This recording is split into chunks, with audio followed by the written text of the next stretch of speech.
वसीम बाबू, बड़े भट्टी साहब नहीं चाहते थे कि आप शोबिस में आए और आप भी नहीं चाहते थे कि अली अब्बास शोबिस में आए। क्या बेटों को शोबिस में आने से मना करना ये आप लोगों की परंपरा है क्या? नहीं, वो परंपरा के बारे में मैं क्या कह सकता हूँ। बस मेरे वालिद साहब की ख्वाहिश थी कि मैं CSS करूँ, तो मुझे अफसोस है इस बात का कि मैं उनकी ये ख्वाहिश पूरी नहीं कर सका। तो मैंने कोशिश ये की कि पोता जो है वो अपने दादा की ख्वाहिश पूरी कर दे। ओके। लेकिन वो भी नहीं कर सका। लेकिन सर हम फिर दो बेहतरीन अदाकारों से महरूम रह जाते। हाय हाय। पता नहीं इसमें भी अल्लाह ताला की कोई हिकमत होगी जी। नहीं तुसी दसो ना, जे तुसी अगर CSS ऑफिसर बन जांदे ते वसीम अब्बास कौन बनदा सारा है? वसीम बाबू, क्या बेटे अली अब्बास में वसीम अब्बास नजर आ रहे हैं आपको? मुझे तो हर वक्त अपना आप उसी में नजर आ रहा होगा। बहुत से उस्ताद मोहतरम, डांस की बहुत सी फॉर्म्स हैं। कथक है, कैबरे है, ब्रेक डांस है, हिप हॉप है, बहुत सी फॉर्म्स हैं। लेकिन ये जो हमारे थिएटर पे स्पेसिफिकली डांस होता है, ये किस किस्म का डांस है? देखिए, स्टेज पर मेरे नज़दीक अगर आप मेरा एनालिसिस लेना चाह रहे हैं तो वो ये है कि दो ख़वातीन प्रोफेशनल डांसर्स थीं जो कि अच्छा डांस करने वाली थी, और वो दोनों इत्तेफाक से बहनें थीं। एक का नाम नरगिस है, एक का नाम दीदार। ठीक है। वो डांस जानती थीं और उन्होंने बहुत अच्छा डांस किया। जब कोई चीज़ पॉपुलर हो जाए और जब उसको देखने के लिए लोग आना शुरू हो जाएं तो हर किसी की ख्वाहिश होती है कि मैं भी करूं। ठीक है।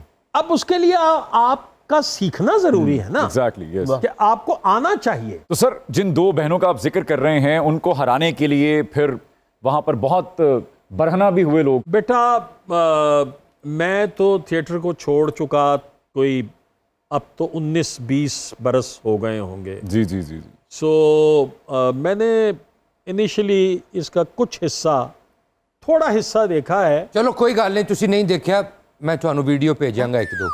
मैनू होना इस उम्र च की फायदा है वो। ले चलें फिर मेरी भेज दीजिएगा। अल्लाह, तुसी ओही भेज देना जी। सर, ये डांसिंग फीमेल एक्ट्रेसेस जो हैं, इन्होंने अमानुल्लाह साहब और इनकी जो जुगत रेजिमेंट थी पूरी की पूरी, इसको शिकस्त दे दी। इस बात से आप इत्तेफाक करते हैं किसी हद तक? जी, मेरा ख्याल है जहाँ तक अमानुल्लाह साहब का ताल्लुक है तो उनको तो मेरा ख्याल है कि उनका ड्यू मिला ही नहीं। देखिए, हर काम करने के लिए एक एनर्जी की ज़रूरत होती है और स्टेज कोई आसान काम नहीं जी है। जी जी। और जिस तरह का काम अमान साहब करते थे उसके लिए तो बहुत एनर्जी की ज़रूरत होती क्या थी। बात। जाहिर है वो उम्र के उस हिस्से में पहुंच गए जब उतनी एनर्जी उनमें नहीं रही, और उनके सामने, अब मैं ये बात कहने लगा हूँ कि उनके सामने बहुत सारे ऐसे एक्टर्स आए जिन्होंने इंतहाई वाहियात, इंतहाई बेहुदा, इंतहाई बदतमीज़ी वाली गुफ्तगू की। जी जी जी। और खान साहब इस तरह की गुफ्तगू नहीं करते थे। बिल्कुल ऐसे ही। उस दौर में भी जिसने खान साहब से अच्छा काम करवाया तो वो आपको याद होगा, बड़ा मजा आएगा। जी जी जी जी। उसमें एक कैरेक्टर उन्होंने किया हुआ है भट्टी का। जी जी। वो क्या बात है। हालांकि उस ड्रामे में सबकी परफॉर्मेंसेस जो हैं वो लाजवाब थी, लेकिन भट्टी भट्टी ही था। कोई या।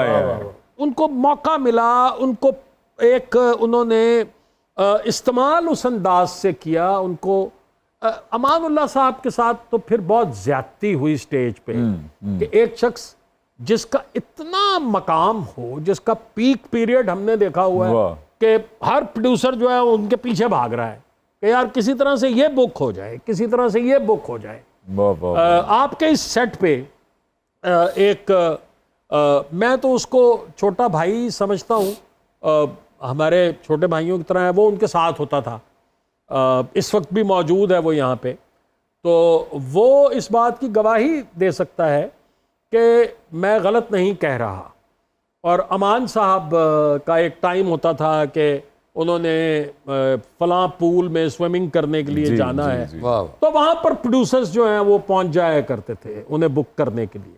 और वो एक सादा आदमी था, वो उसको कोई बहुत ज़्यादा चालाकियाँ नहीं आती। जी जी जी।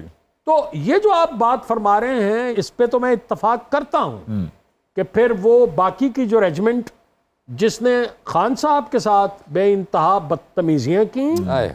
बहुत बेहूदगियां की, और फिर खान साहब का नाम जो है वो कहीं किसी झुरमट में आने लगा। अल्लाह। ऐसा ही। हालांकि मोस्टली उसमें कॉमेडियंस अमानुल्लाह साहब की ही कही हुई बातों को दोहराते थे। नहीं, ऐसा ही। उनको गंदा करके दोहराते थे ना जी। एग्जैक्टली। अमानुल्लाह साहब ने गंदी बात नहीं नेवर की नेवर हुई। Never never. अमानुल्लाह साहब के साथ मैंने एक प्ले नहीं किया हुआ। मैंने अपनी जिंदगी के 27 साल वाह वाह वाह। नॉन स्टॉप स्टेज किया है, नॉन स्टॉप। सर थिएटर में जी। एक बात मशहूर है कि 136 जुगते हैं तकरीबन, जिनमें ज्यादातर अमानुल्लाह साहब की हैं।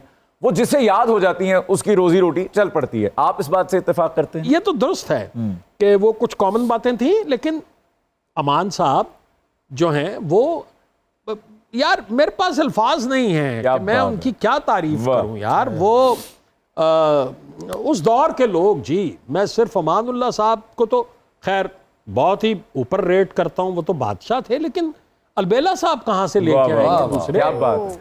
अल्लाह गरीकर रहमत करे इन तमाम लोगों को। वाह। मैं आपको एक सच्ची बात बताऊं, प्लीज सर।